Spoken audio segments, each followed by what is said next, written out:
All right, I'm going to go ahead and mute a few of you if that's all right, just because it makes sure that we don't have any feedback, but that doesn't mean you can't speak. We'll have some opportunities, don't worry. All right, we'll go ahead and get started. Our agenda for today is really to highlight the architects and the artists. And I want to give you a very quick, brief update on where we are with this project, which is now at 5.25 years long. Just in case anybody tells you this happened really fast, it has not happened really fast. It just means they haven't known about it or they haven't paid attention.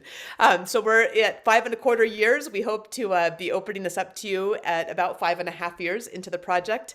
But hopefully you've all driven by and seen the incredible progress that's happened on the outside of the library. There's even more happening on the inside. And we'll go ahead and start with a thank you to the partners. The partners are actually numerous, but the big ones are the town of Winthrop. We started to work with them about 4 years ago when they purchased the first lot where the library actually sits.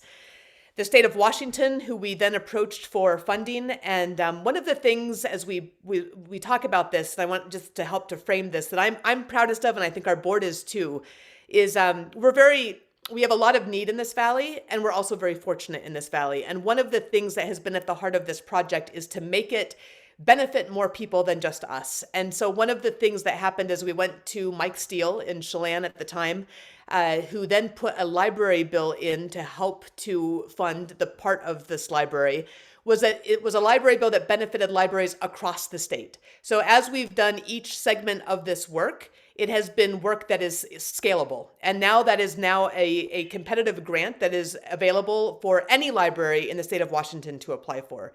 Similarly, NCW Libraries, also a major partner. They'll be actually taking over the library to run it as soon as it opens. NCW Libraries, in this just slightly behind us, I think they would probably say as well, was reforming how it was that they managed their operations. And as we went to them and said, listen, this is what we want to do, but this is a big thing and we're going to need your contribution and your support, they also were looking at ways to take what was a very large surplus and distribute it equitably among the 30 libraries in their 5-county district. So each one of these pieces that has been a part of this project has been very much about making sure that everybody else, not everybody else, but that many other people can benefit, that this becomes a much more scalable project. And I think that is an important thing to highlight as we start this update tonight. We're going to look quickly at a construction status, funding status, and then again, the focus of tonight, which is just a lot of fun, is art and architecture of the new library. I'm presenting as opposed to Jill because Jill is in Minneapolis with her 2 children who are skiing at Junior Nationals. But I know she is sending her best, and she worked with Boo to get all of this together. So our executive director, Jill Sheely, has been doing incredible work. I will try to fill in for her the best I can. All right, construction news. I think I might have jumped ahead here. So in 2017 was really about starting the process of building the nonprofit, of doing an 18-month needs assessment up and down the valley about what the community wanted to see. And then in 2019, once we had already received word that we had a $2 million grant from the state of Washington, and we had some good contacts with a number of key donors, we launched the capital campaign. Everyone who's done a capital campaign knows that's how it works. You've got some of that in place before you start working on that with other key donors. But we had a very tight timeline because of the state grant, which had to be spent within the year. And so we broke ground in June of 2020. We had all of the state's funds expended by June of 2021 in what has been always an incredibly fiscally conservative project. April 20 of 22 is right around the corner. That's going to be substantial completion. We'll talk about some of the intermediate pieces as we go along here. And then NCWL, again, the district, which is based out of Wenatchee, it runs 30 different libraries across 5 counties. Their entire area is the size of the state of Connecticut. It's enormous. But they move in and they provide the furniture and equipment for the most part. They provide the technology, they provide the books, they provide the staffing, and they provide the programming. So that's pretty amazing. We just had to give them a place to deliver what your tax dollars were already paying for. But there was no place for them to deliver that programming. So the taxes don't change at all. We just are now able to provide this to the entire Methow Valley, because we will have a place to provide the programming that NCWL already has in the hopper. June 11th, 2022 is the date that we are aiming towards for the grand opening. And right now it's tight, but we're hopeful. So we move forward with great optimism. Measured optimism is the word I like to use, I think. We're going to get into this a lot more in just a moment, but Tori Carpenko has done an incredible job with Hannah Viano, both of them together, figuring out what the vision is for the art for this library. And I'm actually not going to say almost anything about this because they're going to talk about this. But what you see in the picture here is not the artwork they'll talk about, but is actually work that the Johnsons have figured out, Johnson Architects, for the Children's Nest. And I'm actually not going to talk about that either because they're going to talk about that in just a moment. But I just wanted to let you see this panel because it's really exciting, and they're coming soon to the children's area in the library. Exterior sunscreens, you all have seen the pictures of the library that have these vertical slats, and those will go on at the end because they're trying to finish the inside work, and then they'll put the slats on the outside. It's probably going to take a while. It's expected to start, I think, towards the end of this month. All right, solar campaign is in the works for 2023. They have incredible savings. It's always been part of the vision and the expectation of this library. We have applied for solar grants 3 times without success, which are always huge undertakings and huge amounts of work. And what we realized is that the municipality has a better opportunity to get this grant than the nonprofit does. And so the goal moving forward is to help the town of Winthrop with this application and with the work that's necessary for the solar. But that will not happen this year unless something quite unexpected comes down the pike. All right, let me go back. So right now, part of our strategic plan was to have over 1,000 donors as part of this library. And the reason for that was because this is a community space, right? And it needs to be something where the community has given, the community has bought in. I want to let, we have a couple slides here that I'm going to go through really quickly because then we'll go into the videos and the artists talking and sharing about the art because we're so excited about it that it's been in all of our presentations. But one of them recognizes these 1,000 donors. And again, this goes to the importance of the community supporting this project in a really incredibly meaningful way. We had children giving so that their names could be on this door. And that is just really a very beautiful thing. Number of business sponsors as well, for whom we're incredibly grateful. And we continue to fundraise for the outdoor library or the educational gardens that will go around the library. So we don't want to say that we're done because we are not. There is more to raise, but we're very close. And actually in the scope of the entire project, this is a pretty phenomenal place to be where we're now just working to fund the outside of the library, which will also is worthy of another Zoom call another time once we have a little bit more detail, but it really is meant to educate and inspire with Firewise education, with native plantings and things that we hope that are very core to the values of our community and to this library. I'm going to jump through the next slide because Hannah's going to be talking about it. So quick look at the outside. Again, those slats will go in towards the end of March. And actually, Ray and Mary, do you want to speak to this right now before we go forward, just since we've got the picture up, or do you have other pictures you'd like to share instead? We could talk a little bit about this. Mary, would you like to describe the source material for the look of this library? Sure.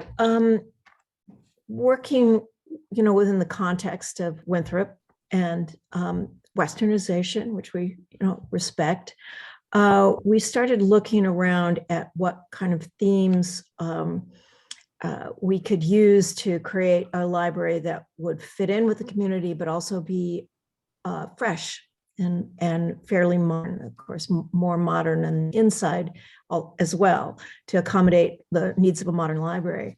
And one of the inspirations we had was the hay barn, which is different than a regular barn. It's more open so that air can circulate and the hay won't rot when you've got it stored in there. So it's the hay barns are open and airy, and often the structure is very evident. You can see right through them in you can see the bones of these hay barns, which really appeal to us.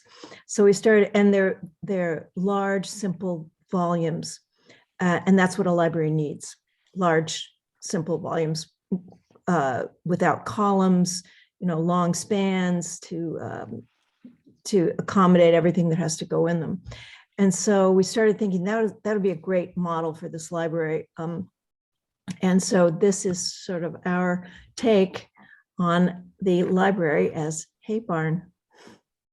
So I would add just a little bit to that, and then Shannon, it'd be great to carry on. But this building has so many layers of meaning to it, and we're here to celebrate some of the latest layers, the artistic creations of Tori and Hannah. But within the context of the library, there's also a couple axes that might be interesting for you to know about. The entries, we need an entry off of the corner so that people can come from the ice rink, the trailhead, the Little Star School, town, the parks, and all those things. And on the other side are the mountains, Mount Gardner. So one axis is running from the river to the mountains, and another from town to the parking and the neighborhood with Jamie's Place and all the things in it. And we're really excited by the layering that is continuing.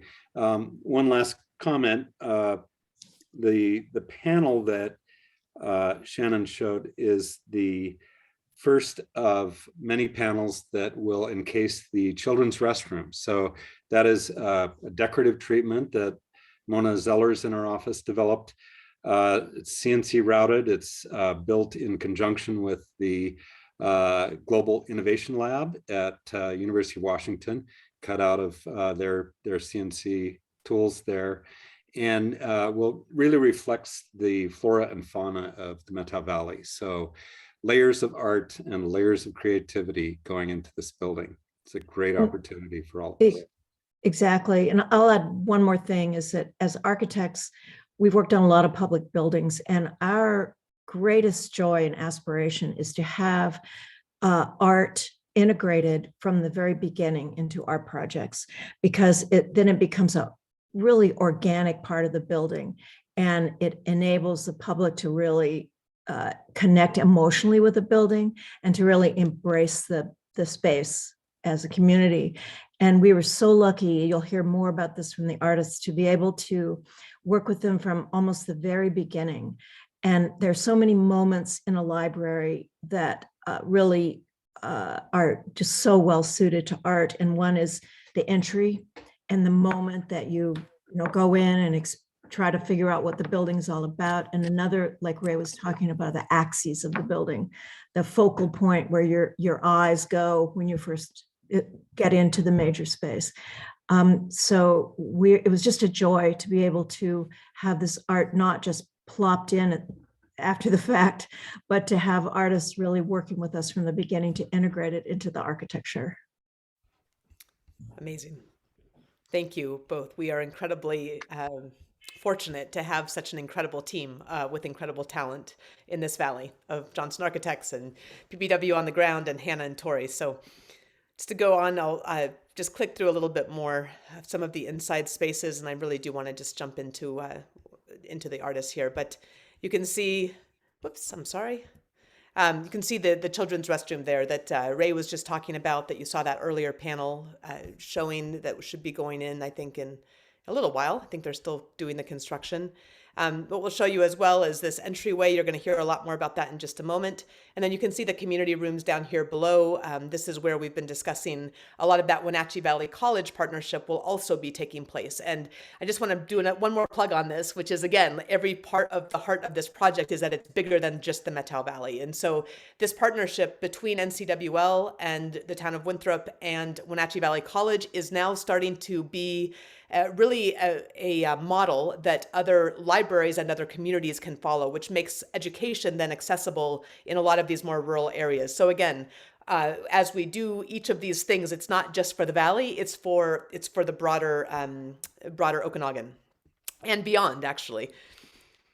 All right, I'm going to, first one is Hannah Viano is going to talk to us first. And I'm going to just press escape here because I need to first show something else, I think, for you, Hannah. Just a second here.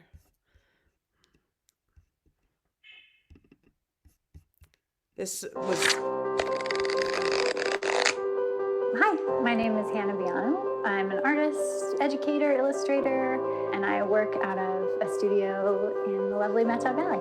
I work on children's books and have some books that are in our lovely Winthrop Library currently.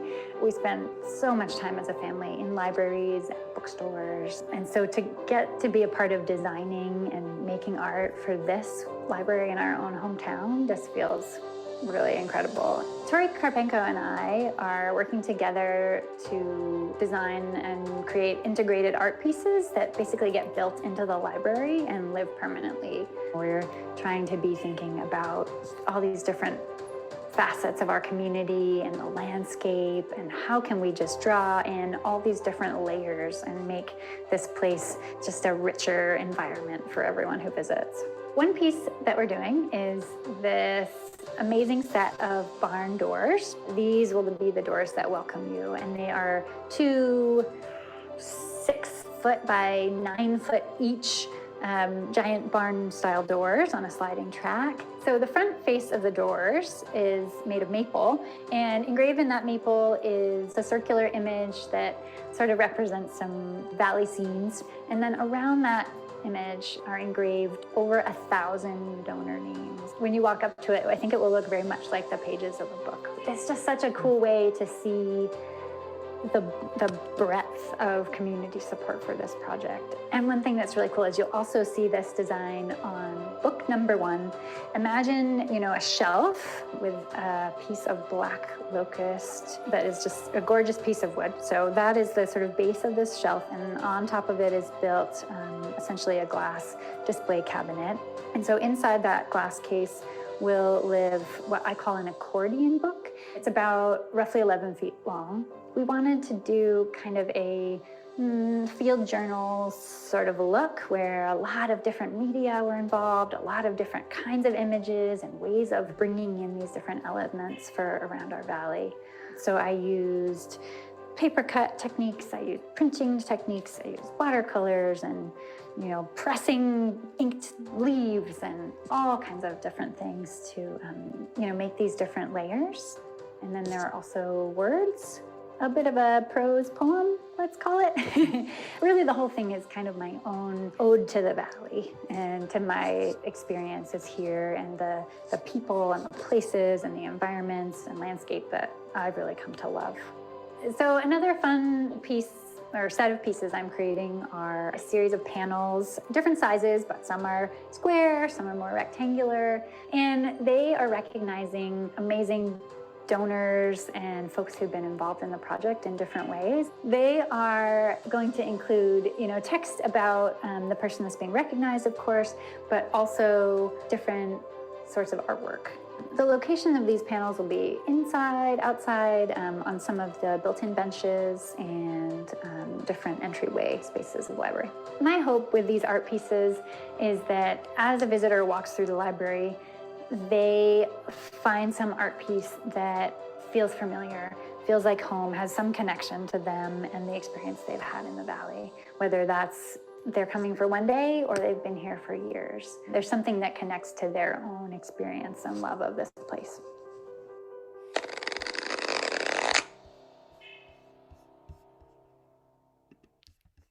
Wow. To give the shout out to Jamie Petito, who is the one who did the work on that. But I'd love to turn it now over to Hannah.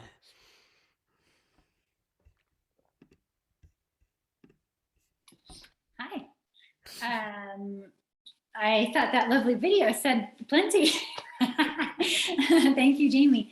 Yeah, I'm just excited to be part of this project. So many cool opportunities, like I said, to bring in artwork and integrate it, but just add the layers and layers of, interesting things to this library and the experience of someone coming as a visitor.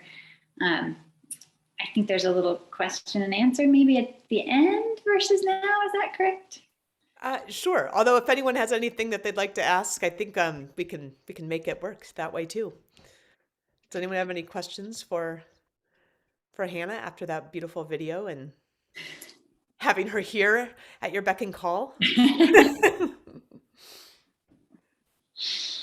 Tell us what we're looking at behind you right now.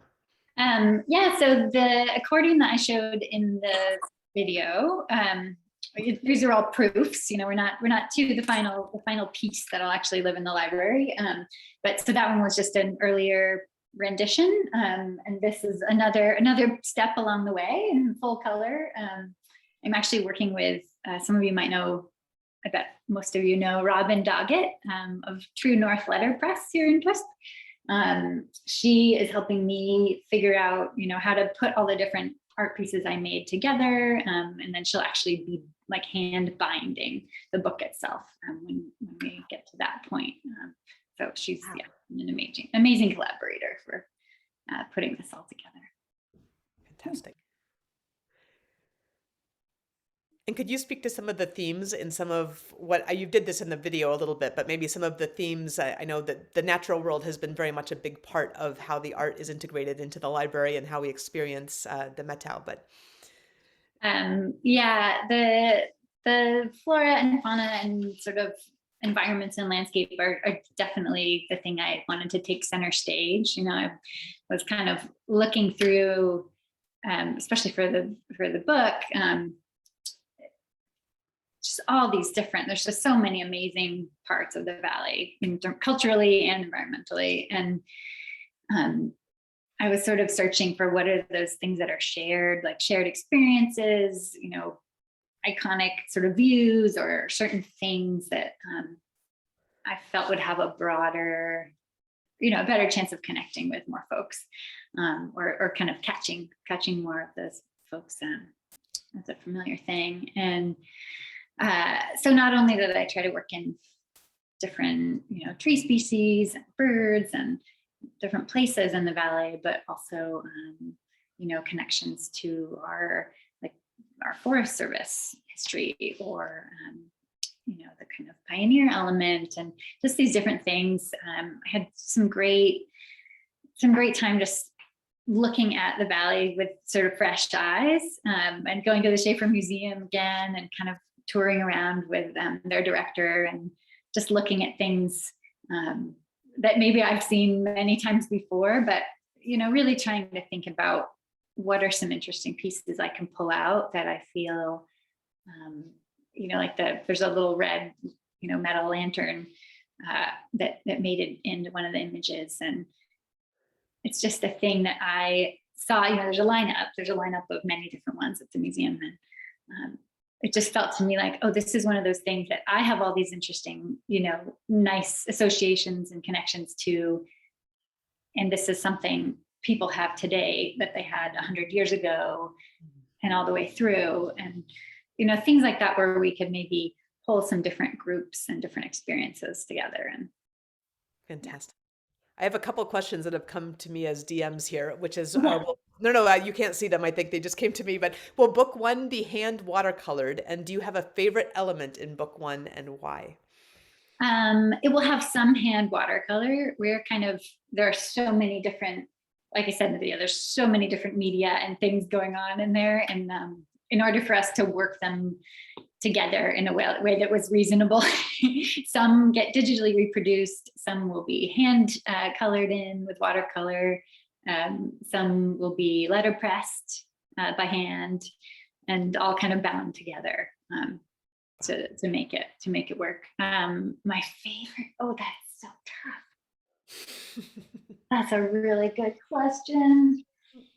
Ooh, I don't know. It kind of changes, especially as we tweak things and figure out the colors and how things flow over the course of the whole span. It kind of changes. So you might have to wait till by opening day. I'll have a set favorite. Excellent. Great. Any more questions for Hannah right now, or we can talk to her partner in crime? All right. Thank you, Hannah. I will, why don't I play Tori's video, and then we'll go on to Tori. Just a sec here. Oops.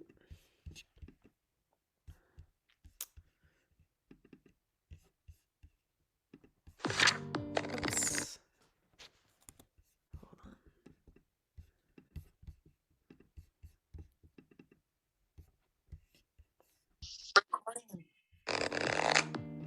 Hello, my name's Tori Carrillo. I'm an artist from Twist, Washington. The opportunity to do something for the new Winthrop Library, it just struck me right away as something I absolutely wanted to be a part of. Hannah and I have both felt very strongly about bringing the outside into the space. I love giving people access to something kind of wild in a public space. For the library, I'm doing a large permanent installation sculpture that is from a cedar tree.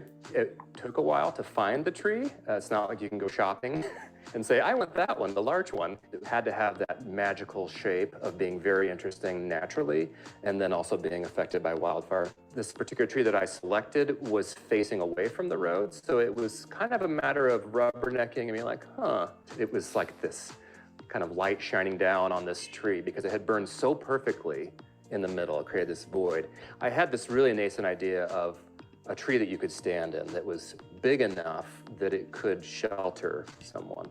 And so it really just kind of blows me away that that tree actually did exist. I'm estimating that this cedar tree was born in 1862, based on counting the rings that were still there. It is 17 feet tall, 7.5 feet wide at the base, and it weighed 2,700 pounds when we picked it up. I did a bunch to prepare the tree. Then we went up in January with snowmobiles. Took a day just to prep it, a second day to cut it down. We had it rigged from behind so that it would land extremely softly on the powder. And then it sat there until spring. Brought a boom truck all the way up. It was able to lift the tree up, put it on the back of the boom, drove it to my house. To get the tree from the wild to its current installation state, I had to very carefully remove the remaining bark on the outside. I had a guy sandblast off about 80% of the char on the inside to make it safe to touch and more approachable. And then it was really a marathon of sanding. I have put my hand on every inch of that tree with hand sandpaper, getting it to a point where it could be touched. Drove the tree very slowly to Winthrop, unloaded the tree very slowly, got it to the last remaining opening in the building. It snuck through by a matter of inches, and then we slowly and carefully stood the tree up. At no point in any of that did the tree get damaged. So then I basically have spent the last month doing the finishing touches. I have put on multiple coats of linseed oil, finished the color paint on the inside, buffed up the metal plate, bolted it to the floor, and then just, kind of fussed with little details. When people walk into the library, the feeling I want them to have when they see the tree is a feeling of grandeur, of wow, of wonder. That tree is really special and nature is just amazing. And I get to go walk up to this any time of the year and interact with it and get to know a tree in a way that maybe I couldn't otherwise. I also want people to feel a sense of hope that after a fire, after we've been through so much, we have resilience. We bounce back. So the blue that you see really is about that sense of hope and the possibility for regeneration. My second project for the library is called Books to Birds. It centers around donor recognition. There's something really awesome about just holding a book. And so I wanted to make books that really captured the key donors on a shelf that people will be able to look at for generations. There will be 67 books on 4 different shelf locations with engraved names on the spines. And I've experimented with a lot of different species, landed on maple, alder, maybe a hint of Doug fir. Books do a lot more than just sit on the shelf. They're also meant to leave the shelf and be read. And when we read, we're transported. And so I wanted to take some of that energy and basically have 6 books that are leaving the shelf and going up into the space above them, transforming into birds. The entry hallway is a very beautiful space architecturally. And I think that these birds will really bring your eye up into the space above you. It has this beautiful vaulted ceiling. So hopefully it's an opportunity for people to pause as they come in and just take in that entry space, and then you'll see these names that really made this project happen. Some of the key feelings that I hope to evoke with the Books to Birds project is, first of all, books are like time capsules. These books will sit on a shelf for decades and for generations, and people will see these names and know these people made this project happen, that this is capturing a moment in time. And then the other feeling is that I really want people to feel that feeling that you get from opening a book and diving in and being transported. I'm using birds as a metaphor to create that feeling of traveling around a space. Something that just really excites me is the moment when we share this space together. This is something people have been looking forward to for a long time. A lot of energy has gone into this building. It's great that they incorporated art from the very beginning. That was the right way to do it. I'm thrilled that I get to be a part of that, and that when the library opens, that moment of interacting with people is the real magical payoff.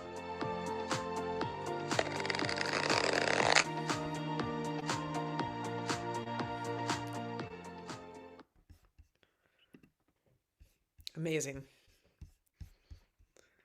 Tori, I know I've got you up here somewhere. Let me see if I can pin you. There you are.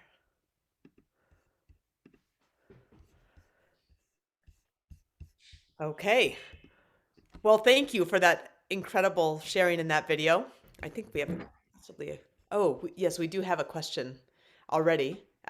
Two questions, although I could let you speak first if you like, or I can just throw them out to you. Oh, go ahead with the question. Okay. A little more explanation on the blue of the tree, if it's paint or something else, and general sense of awe here. And then, was it a standing snag, and where did you find it exactly? Okay, I'll go in reverse order. So that tree was 12 miles up 8 Mile. So it probably burned in 2014, I think. And then unfortunately that area burned again this year, and I was unable to go back for a key period this last summer. It did take a very long time to find it. And it was up a hill, and the best side was facing away. But after I worked on it for quite a while, the paint is acrylic paint, and that is something that I have enjoyed doing. This is the 5th sculpture I've made, obviously the largest one. But if you go to my website, you'll see other examples of sculptures that have that juxtaposition of the real raw, intense, charred element from wildfire juxtaposed against the more hopeful colors of Alpine lakes. That's the hope and despair dance that I'm exploring. Beautiful. Any other questions for Tori? I feel like you probably have everybody in a state of complete awe and wonder. It really is, as everyone knows who has come into the library, and if you haven't, when you do, I mean, it is this. The art is everything. I mean, the art and the architecture. We've got the architects here too, but the combination of the two is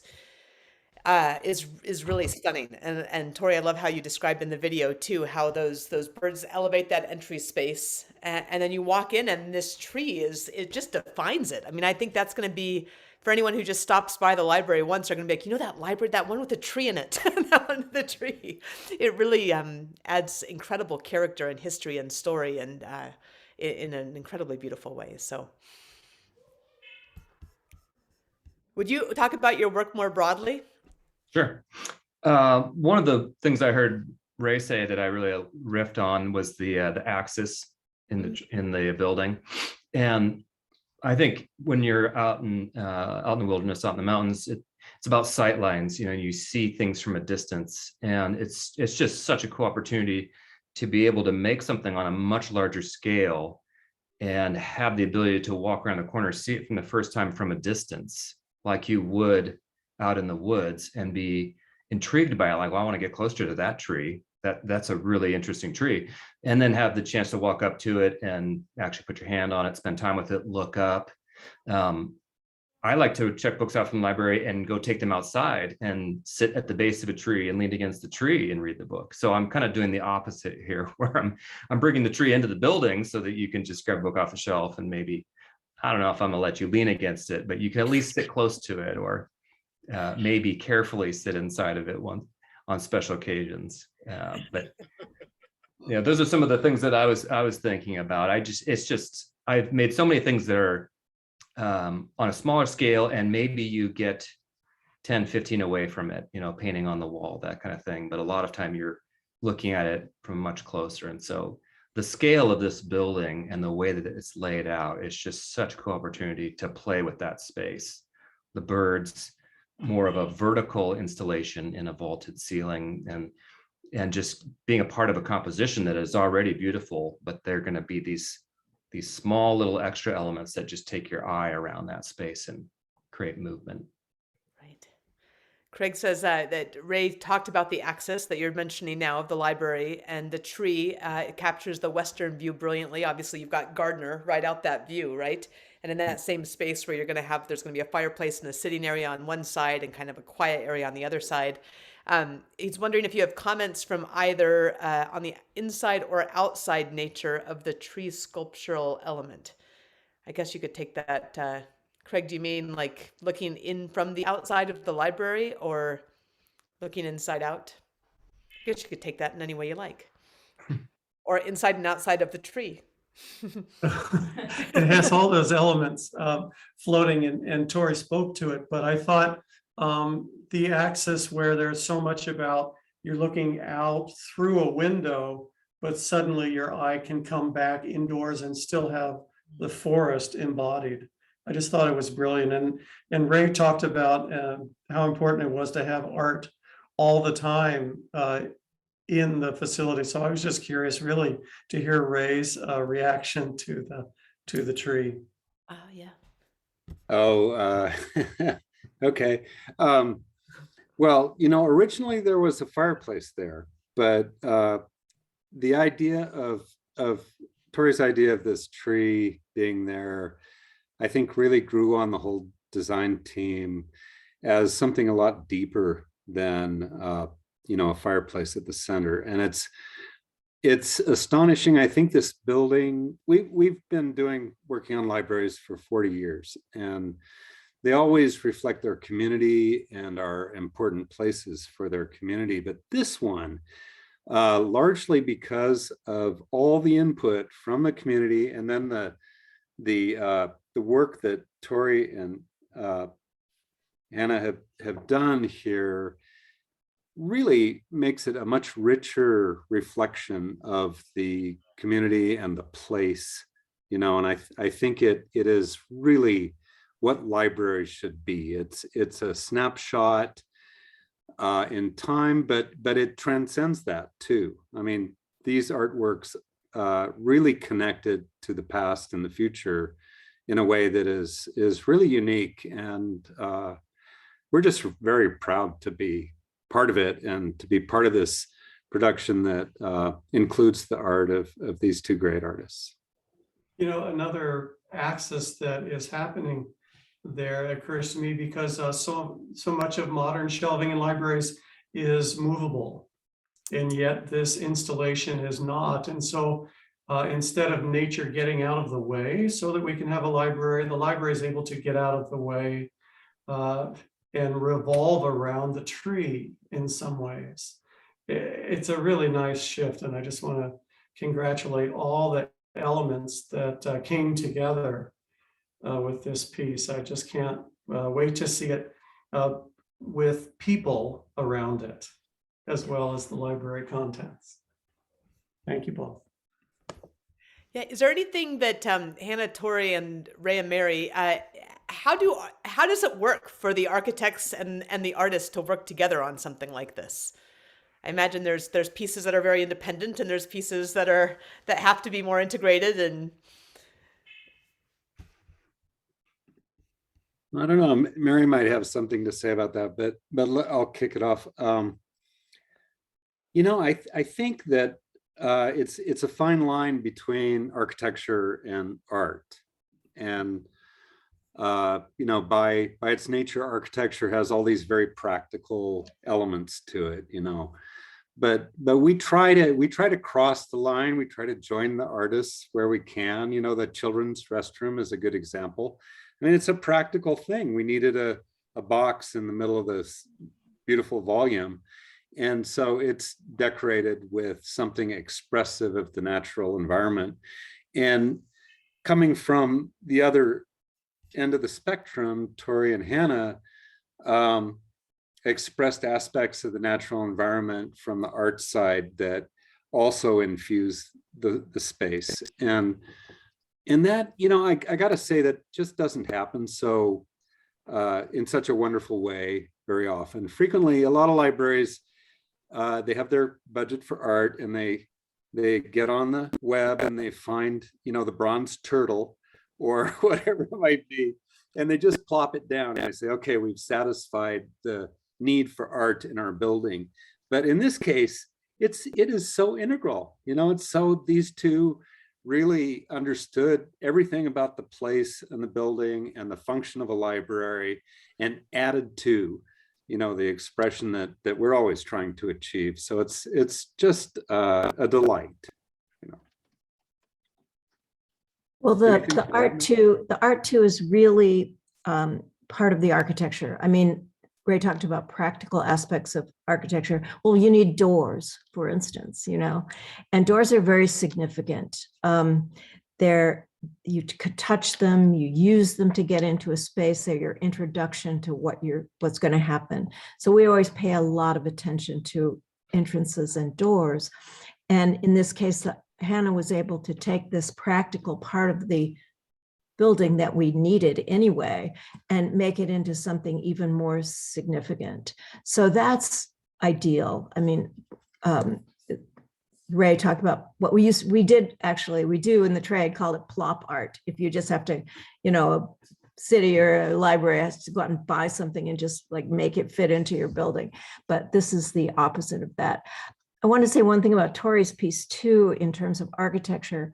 I think it's very architectural because you can occupy it. Even like Tori said, maybe you could go in if you're really gentle, but you occupy it with your eyes. So your eyes go in and you can imagine being inside the tree. And that's what architecture does a lot too. There's spaces that maybe you never physically get into, like maybe 14 feet up in the air in a vaulted space. You will never actually be up there, but your eyes will take you there and you can occupy it. And so in that way, Tori's art is really, it is architecture. I'll just add to all that the collaboration and the cooperation is worth the whole experience, and it takes a lot of iterations. Everybody I found was actually quite accommodating, quite flexible. You don't necessarily have an idea that is the idea you commit to from the very beginning. You start very conceptual, and then you bounce ideas off of each other. And so it was. I've worked with Ray and Mary in other contexts, and it was really kind of like full circle for me to come back together and bring the art to a project and work with them and collaborate from the very beginning. And I think we arrived at some great things that really fit in. No pressure, Hannah. Yeah, I mean, I just need to second everything that's been said, but it's been just such a fun process. I mean, it's my favorite part of projects is that brainstorming, and where you do start with a concept and that works together. And I know, I forget what, but there was some meeting along the way where we, had been talking about all this more boring logistical stuff. And then we got to have a meeting, and I know the architects were there, and we actually got to talk about how things looked and really talk about placement. And it was just suddenly, all the kind of like more, just less fun part, sort of stepped aside, and we just got to think. And it's probably the first time I saw, some little rendering where the tree was in its position that it takes now. And it was just like suddenly everything fit together, and we were able to, adjust things to make them all, enhance each other in terms of things in the building and the artwork, and make it all work together. And it's just a very fun process. Wonderful.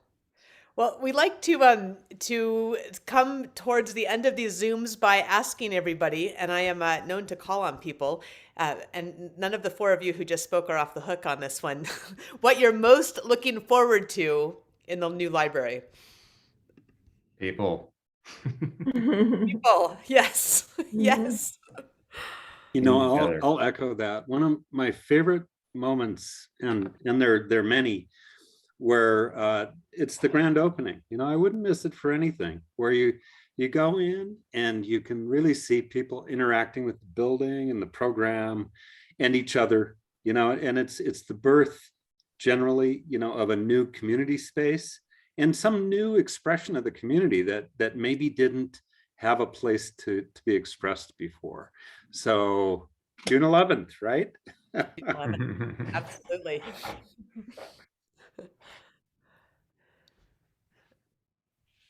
All right, Carol, what are you most looking forward to?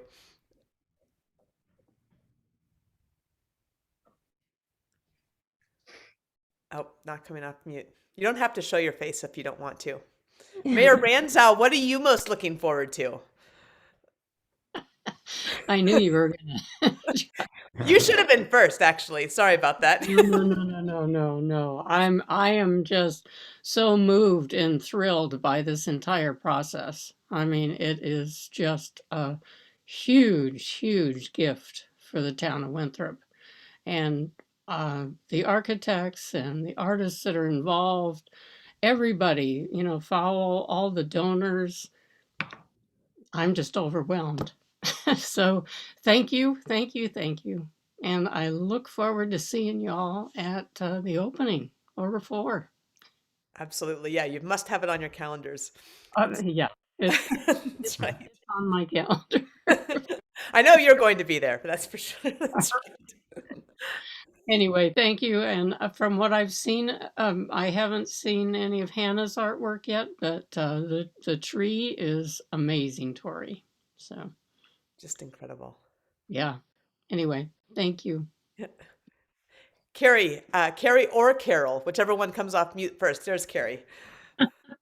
Hi, Carrie, actually. Sorry, you told me that last week. I should Yeah, remember. I apologize. It's okay. It's only the second, foul Zoom thing I've been on. So I just think, having, as I was telling those of you that were on last week, I'm not new as a skier and a visitor to the Methow Valley, but I'm new as a full-time resident. So I've definitely been watching as the library plans went along, watching the articles in the Methow News and various things. So I am just excited about the whole thing. I mean, it's, I had guests here last weekend and we drove past the new building. And then we drove past the existing library and they looked at the two and they went, oh, wow, that is going to be a huge difference. So I think it just, the entire building is amazing. I love that it's, resembles a pole barn, a hay barn. I love the tree inside. I love the, all the things that Hannah and Tori talked about. That is just, I think it's just going to be an amazing space. So looking forward to all of it. Wonderful. Thank you. Jim, do you want me to call on you next since you were surprised last time? Jim actually has been one of the, I actually want to call out Jim and say Jim has been one of the many people that have just come in from outside and offered skills and expertise that have been completely invaluable. And frankly, we didn't even know that we needed at some points until we were well into the project. So Jim, thank you for that. And we'd love to hear what you're most looking forward to in case it's changed since last week. Sharon, you do call out people. I got to tell you. It's my job.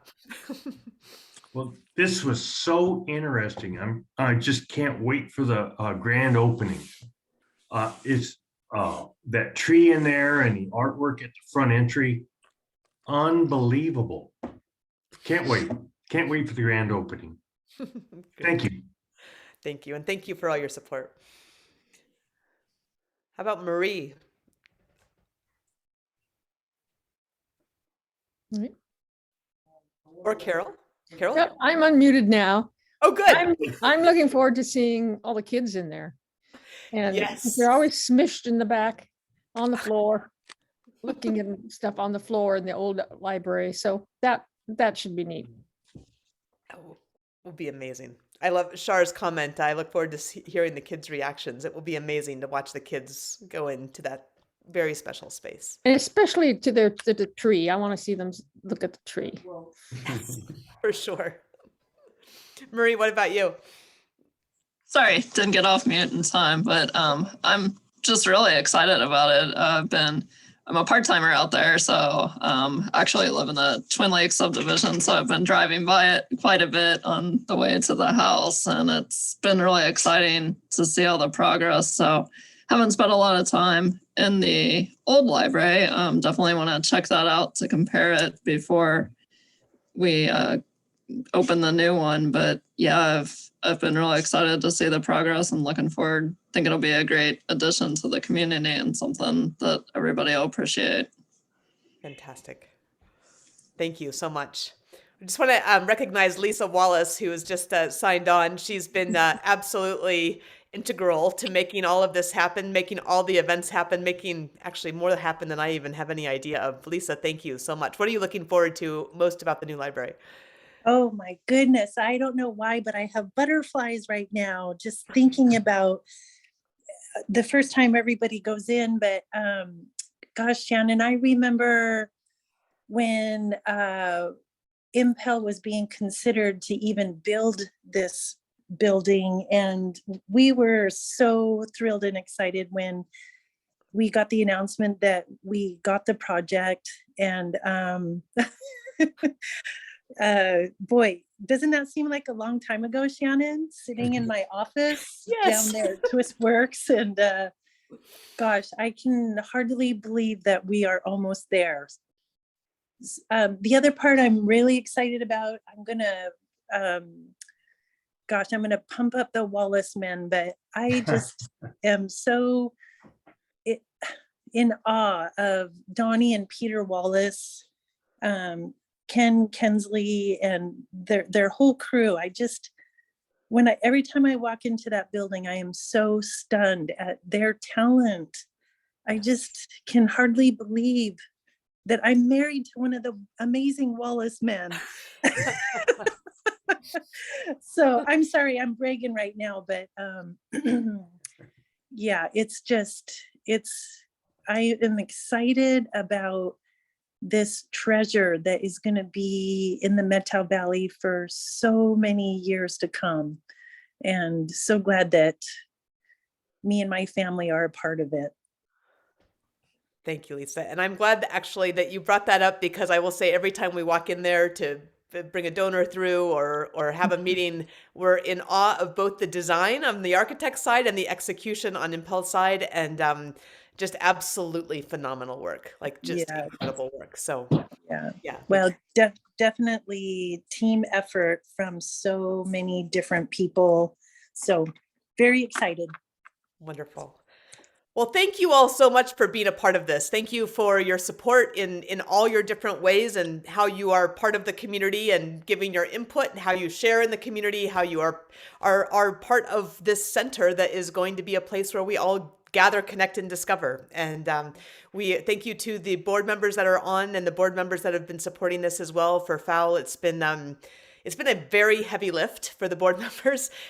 We have a half-time executive director, and that's the only paid position that we've had for 5.25 years. So the rest of the board work is all volunteer. Some people have full-time jobs and are doing this as another full-time job. And really, it can't happen without the artists, the architects, the construction, every single part of it, right? And the people like Jim that come in and just volunteer to help and advise in really meaningful ways. So we are incredibly grateful to this community for the opportunity to work on this as well. And in our little ways, you guys are doing the big stuff out there with design and construction and making it happen. So we are, if you know folks who love gardens and love outdoor learning spaces, we are still, there are rooms for books on the bookshelf that Tori is is setting up, and we'd love to have others on those shelves, and we're getting awfully close. So I hope you will put June 11th on your calendars, and we'll very much look forward to seeing everybody then, if not before. Thank you so much. Thank you, Shannon. Thank you, Shannon. Good job. Thank you. Thank you so much, Shannon. Thanks, Sally.